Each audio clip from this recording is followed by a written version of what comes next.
Next chapter. True humility, నిజమైన నమ్రత.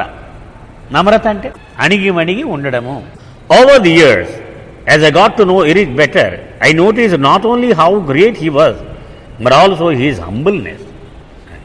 చాలా సంవత్సరాలుగా రుస్తమ్ అంటున్నాడు, నేను ఇరిస్తూ చూస్తూ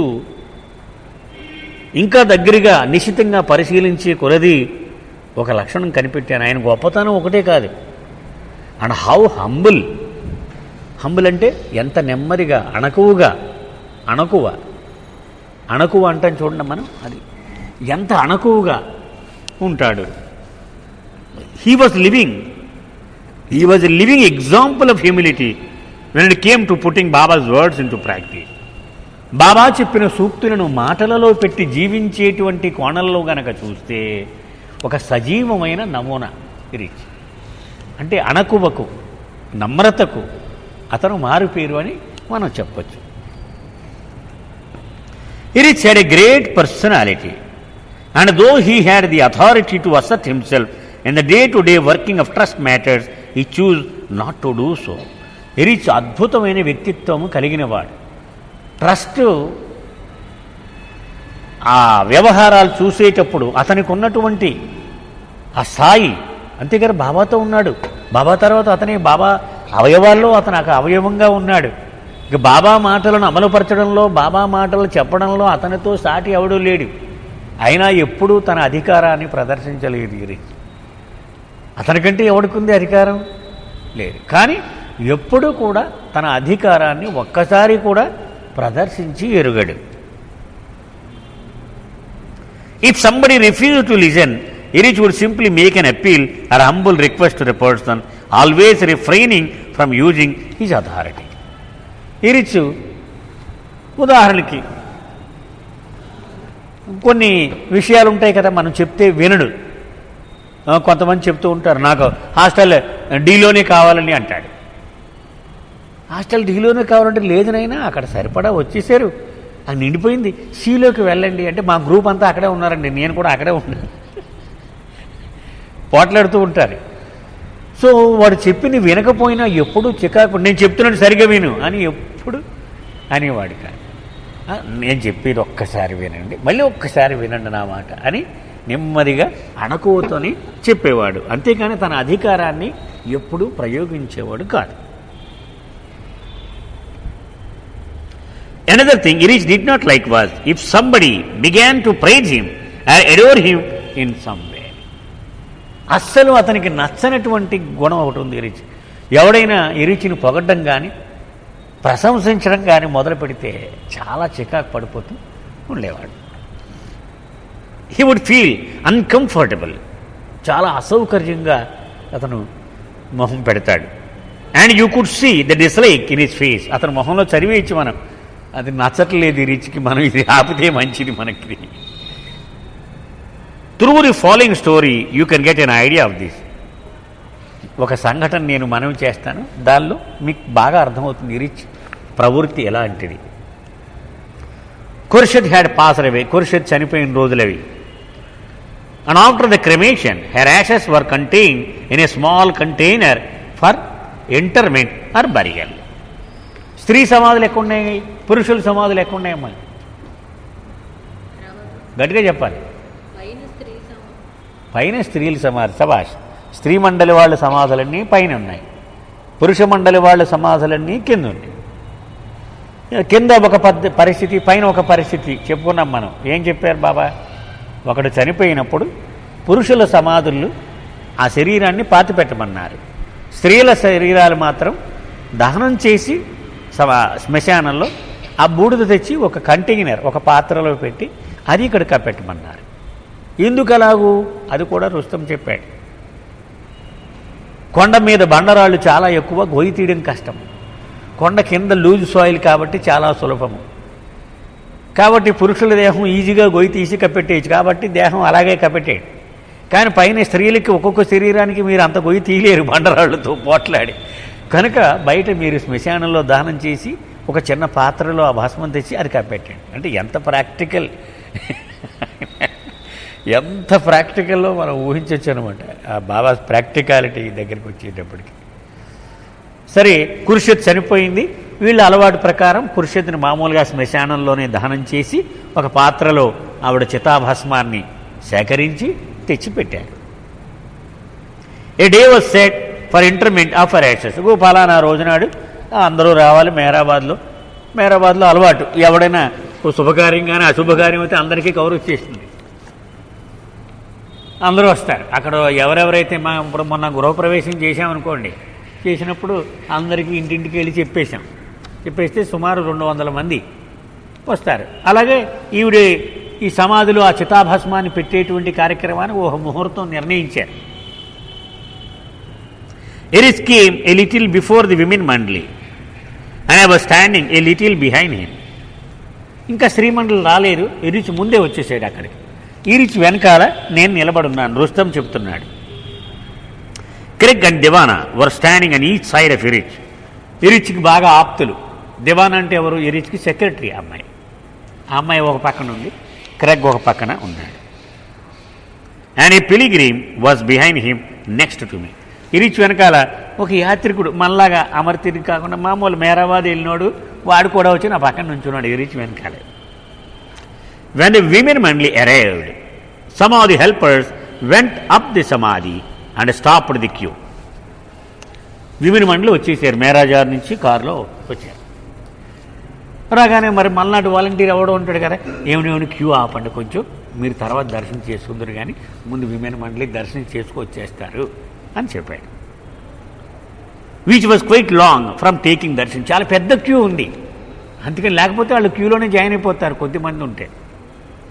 this was done to allow the మండలి టు టేక్ దర్శన్. ఎందుకని అలా చేశారు? మరి మండలి వాళ్ళు దర్శనం చేసుకోవాలి కదా, ఆ ఉద్దేశంతో ఆ వర్కర్, ఆ హెల్పర్ వెళ్ళి ఆ వాలంటీర్ చెప్పాడు. The ladies went in and took Darshan. ఆడవాళ్ళు స్త్రీలంతా బిలవిలవని విమెన్ మండలి వీళ్ళంతా లోపలికి అయిపోయారు, దర్శనం చేసుకుని వచ్చేసారు. However Erich kept standing at his place. Erich మాత్రం తను ఎక్కడ నిలబడి ఉన్నాడో అక్కడే నిలబడి ఉన్నాడు. బాల్నాటు అండ్ అలోబా ఆల్సో వెంట హెడ్ అండ్ టుక్ దర్శన్. బాల్నాటు అలోబా కూడా ఆ స్త్రీలు వచ్చేసిన వెంటనే వీళ్ళు కూడా వెళ్ళి దర్శనం చేసుకుని వచ్చేసారు. Eruch did not move. Eruch కదలలేదు, ఎక్కడి నుంచి ఉన్నాడు అక్కడే ఉన్నాడు, ఇంకా సమాధిలోకి వెళ్ళి దర్శనం చేయడానికి ప్రయత్నం చేయటల్లా. We were standing close to the platform which is opposite the samadhi. ఆ సమాధికి ఎదురుగా ఉన్నటువంటి ఆ ప్లాట్ఫామ్ అంటే ఈ బల్లలు వేసి ఉంటాయి చూడండి, హారతి ఇస్తూ ఉంటారు కదా, అది ప్లాట్ఫామ్ అంటే. One of the helpers notice that Erich was not coming for Darshan and called out loudly. మళ్ళీ వాలంటీర్ చూశాడు, అయ్యో ఎరిచ్ దర్శనానికి రాలేదేంటి, వీళ్ళందరూ వచ్చేసి వెళ్ళిపోతున్నారు అని గట్టిగా ఇలా అన్నాడు. Eruch, don't you want to take darshan? Eruch, నీకు దర్శనం చేసుకోవాలని లేరా అని అరిచాడు. Before Eruch could say anything, Craig replied. Eruch ఏం మాట్లాడలేదు, బట్ క్రేగ్ అనేవాడు ఉన్నాడు, మనం చెప్పుకున్నాం ట్రస్ట్ ఆఫీసులో ఎక్కువ హెల్ప్ చేస్తూ ఉంటాడు అక్కడ, ట్రస్టీ అతను, ఇప్పుడు ట్రస్టీ క్రేగ్. అతను అన్నాడు, it's okay, usually Erich does not go in side the tomb. పర్వాలేదులే, మీరేం గాబరా పడక్కర్లేదు, అతనికి ఇష్టమైతే కానీ సమాధి లోపలికి వెళ్ళడు ఎరిచ్, ఏం పర్వాలేదు అన్నాడు. This came as a surprise to me and also to the pilgrim standing next me. నేను ఆశ్చర్యపోయాను, ఇదేమిటిది, మనం ఇంత దూరం వచ్చి సమాధి లోపలికి వెళ్ళడా ఈయన నేను.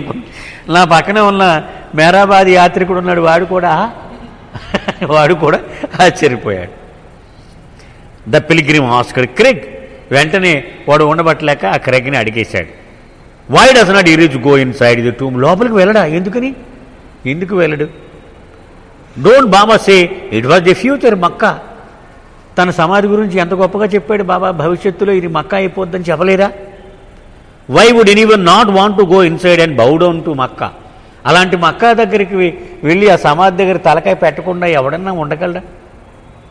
ఇష్టం లేకుండా ఎవరికైనా ఉంటుందా అన్నాడు. Knowing what a great soul Erich was, I turn to the pilgrim and said. Erich ఎవడో వాడికి తెలియదు కనుక వాడు అలా లూజ్గా మాట్లాడిస్తున్నాడని నేను వెంటనే గమనించి వెంటనే వాడితో నేను అన్నాను, he does not go to Mecca, Mecca comes to him because he is rich.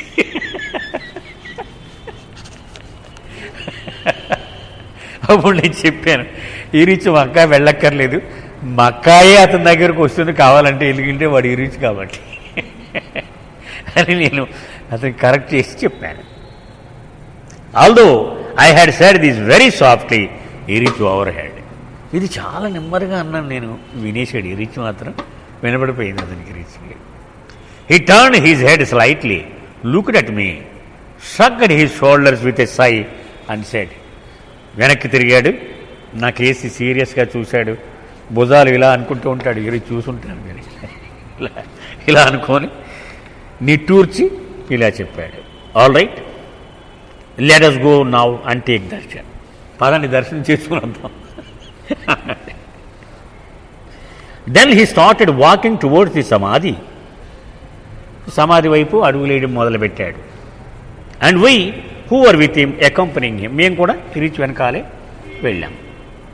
Such was Eruch's humility and greatness.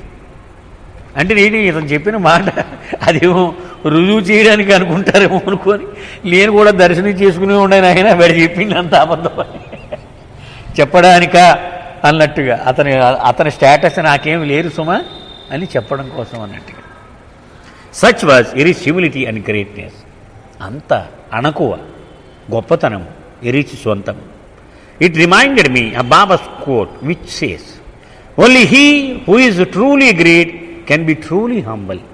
బాబా చెప్పిన ఒక సూక్తి, ఎవడైతే నిజముగా గొప్పవాడో వాడు మాత్రమే నిజముగా అణకువను చూపించగలడు. ఇప్పుడు మనం చదువుతూ ఉంటాం శ్రీరామచంద్రుడు కథ, అందులో హ్యూమిలిటీ పర్సానిఫైడ్. ఆయన జీవితం అంతా తీసేయని రాజ్యం అన్నారు, ఓకే అన్నాడు, అంతే కదా, హ్యాపీగా వెళ్ళిపోయాడు. వనవాసం అన్నారు, వెళ్ళిపోయాడు అంతే. అతనేమో పోట్లాడింది కానీ నాకు ఇది కావాలని కానీ, అది హ్యూమిలిటీ అంటే. Much later when I had the opportunity to check with Craig about the reason why Erich would not go into Baba's Samadhi, Craig clarified the matter and said Erich avoided going inside only when there was a queue, because he did not want to disturb or distract the pilgrims in any way. అప్పుడు క్రికెన్ అడిగాను నేను, ఎందుకు నిజమేనా ఇరిచి ఎందుకు వెళ్ళడు లోపలికి అని అడిగితే, క్యూ ఉండగా ఇరిచి వెళ్ళడం ఇష్టం ఉండదు. ఎందుకని వాళ్ళందరూ మళ్ళీ ఇతనికే చూడడం, బాబా మంచి ఆ దారి మళ్ళీపోతుంది, వాళ్ళ ధ్యాస పోతుంది, ఇతనే ఇరిచ్ మనం పక్కోడితో చెప్తూ ఉంటే ఆ బాబా సమాధి దగ్గరికి వచ్చి ఈ బుర్రకాయ అక్కడ పెట్టకుండా ఇరిచి మీద ఆలోచించేటువంటి పరిస్థితి వస్తుంది. అందుకని దానికి అలా ఆ మరలిపోవడానికి ఇష్టపడేవాడికి అది ఇరిచ్, వాళ్ళకి ఆటంకం అవుతుందని వెళ్ళేవాడు కాదు. This is to me itself is a further sign of Erich greatness and humility. ఇది మరింతగా అతని గొప్పతనాన్ని, అతని అణకువను మనకి తెలియ చెప్తుంది. Erich also had one more quality, మరొక గొప్ప గుణం ఉంది అతనిలో. No matter what work he was doing or what condition he was in, if a pilgrim visited him he would leave everything, so go to the pilgrim and give a Baba embrace. ఎంత నీరసంగా ఉన్నా, ఎంత కదల్లేని పరిస్థితిలో ఉన్నా, ఎంత పెద్ద పనిలో మునిగి ఉన్నా, ఎవడైనా బాబాలో వచ్చి జై బాబా అంటే లేచి వాడి దగ్గరికి వెళ్ళి వాడిని ఎంబ్రేస్ చేసుకొని బాబా యొక్క ఆలింగనాన్ని వాడికి ఎప్పుడు ఇస్తూ ఉండేవాడు. Sometimes Erich would be seated on the floor of Mandli Hall at Mehraj Zat, and a pilgrim who visits regularly would walk in. ఒక్కోసారి ఇరిచ్ ఆ మండలి హాల్ ఉంటుంది కదండి మేరాజాద్లో, ఆ బాసి మట్టం వేసుకొని కూర్చుని ఉంటాడు. అతను కూర్చోవడమే కష్టం, అసలు కూర్చుని ఉంటాడు, ఎవరో కూర్చుని ఉంటాడు. అసమనం వచ్చేవాడే అనుకుందాం, ఎవడో కొత్తగా ఆవేళ పొద్దున్నే లోపలికి అడుగు పెట్టాడు అనుకుందాం హాల్లో. One would expect Erich to stay seated, but in spite of advancing age and health problem, Erich would make the effort to get up to greet the pilgrim. అయినా అంత కష్టం, ఎప్పుడు కూర్చునేవాడు కాదు ఎక్కువ ఇరిచ్. నేను చివరి రోజుల్లో గుర్తు నుంచునే ఉండేవాడు, ఎందుకని కాళ్ళు పనిచేసేవి కాదు. అయినా సరే కూర్చున్నవాడు అంత కష్టపడి లేచి వాడికి తన ఆలింగనాన్ని ఇచ్చేవాడు. Often the pilgrim would protest, "It's okay, Erich, please don't get up." పాపం వాడు కంగారు పడి, వద్దు బాబు ఇరిచ్ లేవద్దు అని, నేనే వస్తాను దగ్గరికి అన్నా సరే. Erich would protest in turn saying, but why do you deny me the opportunity of embracing Baba in you.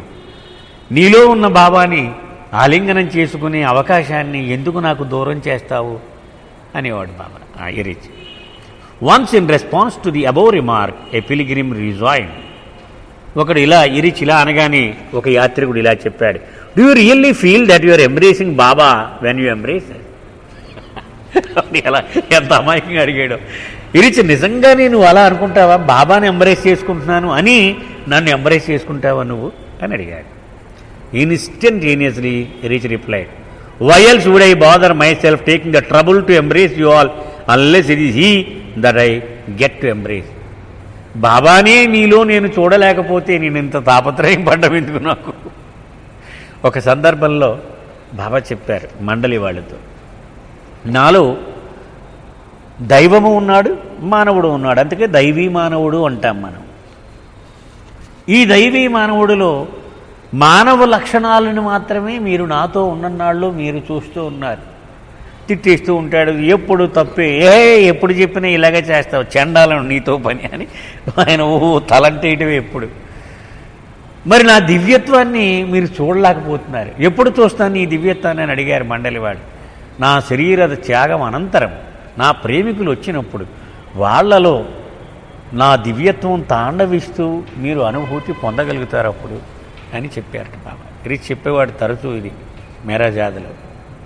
అందుకని మనం వెళ్తే వాళ్ళందరికీ అంత అంటే బాబా వచ్చినట్లు లెక్క అనమాట, మనలో వాళ్ళకి బాబాని చూడగలుగుతూ ఉంటారు. అలాగే అతని అణకువ గురించి మేరాజాద్ వెళ్ళాం, ఏదో సంవత్సరం గుర్తులేదు, ఎక్కువ మంది వచ్చారు. జూలైకి ఇప్పుడు వెళ్ళినప్పుడు వాలంటీర్ జనరల్గా జూలైకి ఉండరు.